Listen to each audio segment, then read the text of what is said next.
Good evening. This is Adrenaline Radio. I'm Fred Blanchard, host of Adrenaline Motorsports. Again, this evening, we're fortunate enough to have an in-studio guest. I'll explain a little bit about our guest. His name is Javier Vasquez. Javier also has a hobby in motorsports, and that was one of the reasons that I asked him to come on to the program this evening. And very interesting in regards to off-road racing. Javier, you've pretty much done most of your recent racing. I think you raced, it was a family thing. I think you raced with your brother for a while, I think sometime in the 80s. Why don't you tell us a little bit about that? Yes, my brother and I started in 1984, and we raced all the way through 1998. What organizations were these at this time? And this is here in the States, right?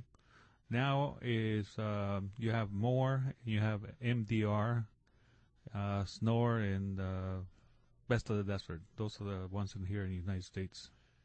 And did you race all four of the organizations, or is this something that you just pick and chose what events you'd like to run? Or no, we chose to run MDR, Mojave Desert Racing. I'm sorry, and we have raced with them since 2000.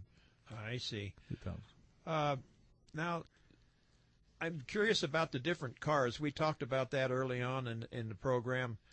How is it structured today? I know that some of the photos that I've seen in your shop, and I saw some that were Volkswagen bodies, but they certainly didn't look like Volkswagens to me. I mean, they yeah, they're a little more than the average Volkswagen on the highway here. Yes. Kind of shed a little light of what you had to do to make this Volkswagen work and that kind of thing. And why was Volkswagen chosen as the car to run in these programs? Well, they were chosen to be run because they were air-cooled engines, and that's what makes them so great.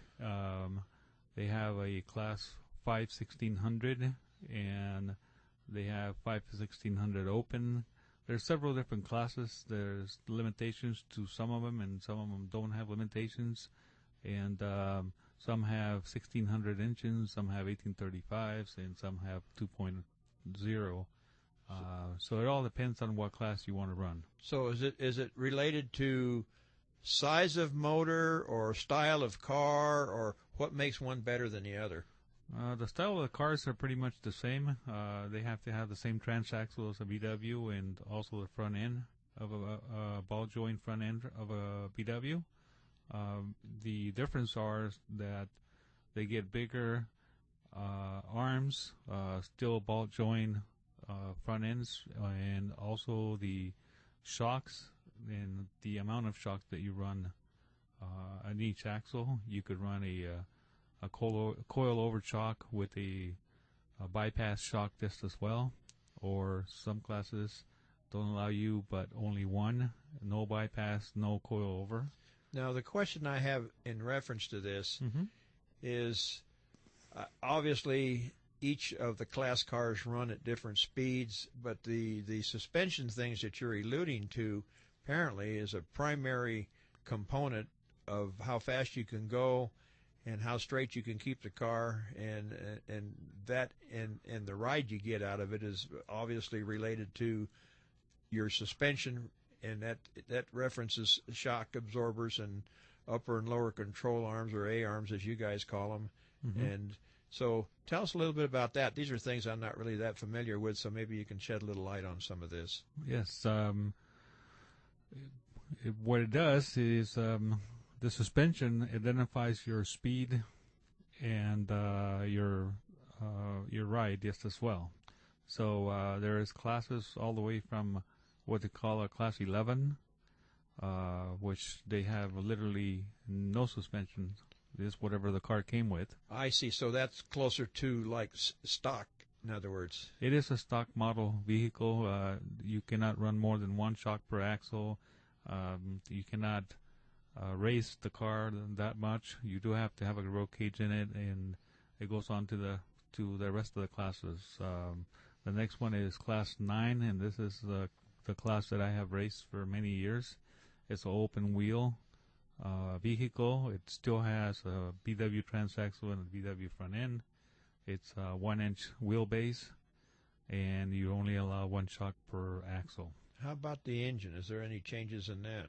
There is no changes. You must run a 1600 single port with a single carburetor. Really? Yes. Huh. Now, talked about the higher end classes. Can you tell us a little bit about any of those? Sure. Currently, I have a sponsor. Aside from me running this car, I have another car, and we run a Class 10. A Class 10 vehicle is much bigger, 120 wheelbase frame, and the shocks and tires and arms it's unlimited, literally.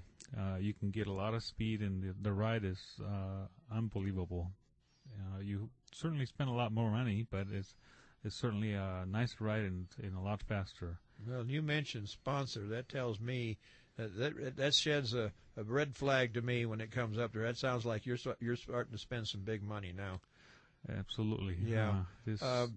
Tell me about those engines. Are they the same Volkswagen engines that you run in the lower classes, or? No. For this class is 2.0, and that's the leader that you can run.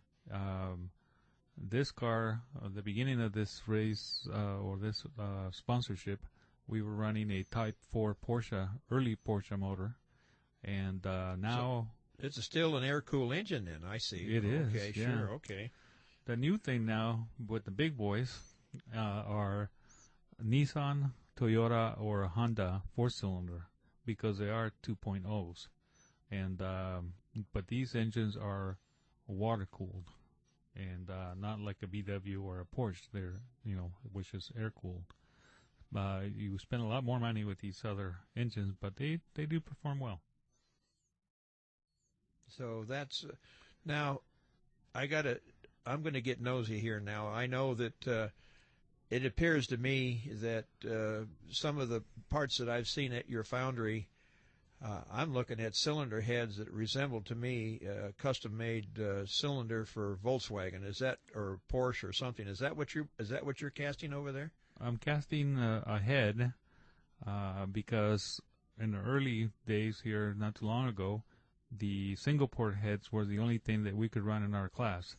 Now they have opened it to a dual port head, and still they're running out of heads. So I went out on a limb and started making my own head for a dual port 1600, because that's what we need to use in our car, and hopefully one of these days I will be selling them. Well, the improvement on those, tell me about how they differ from a factory head, and why they can't keep up with production, or what takes place there. What goes bad with these? What can you tell me about that? The thing that goes bad on them is they crack between the valves. It doesn't really take a lot of abuse from the original heads or some of the other heads. I've been fortunate enough that the head that I designed and made has withstand that and more. We haven't cracked one yet, and hopefully we'll continue to make them and maybe offer them to the market. Do you use a different material, or is it what the factory uses? I know that in aluminum it comes in different alloys and different processes. Is it something different that you're doing that your head will be better than what's out there from factory, or anything of that nature? Can you tell us a little bit about that? Absolutely. This head is made with a double A356 material. We have a special heat treat that we use. I normally do the same process for all the blocks that I make in the foundry, and it has carried on to this head so that we could have the performance out of it. Not only that, but we have been able to add material to make a thicker walls of around the cylinders, and give it a lot of strength. So you're giving it more support and also different technique and how you make the part. Well, it sounds like to me you've come up with a winner And so basically it's going to be available possibly in a not too distant future to the marketplace for those who race this style of engine, which is air-cooled.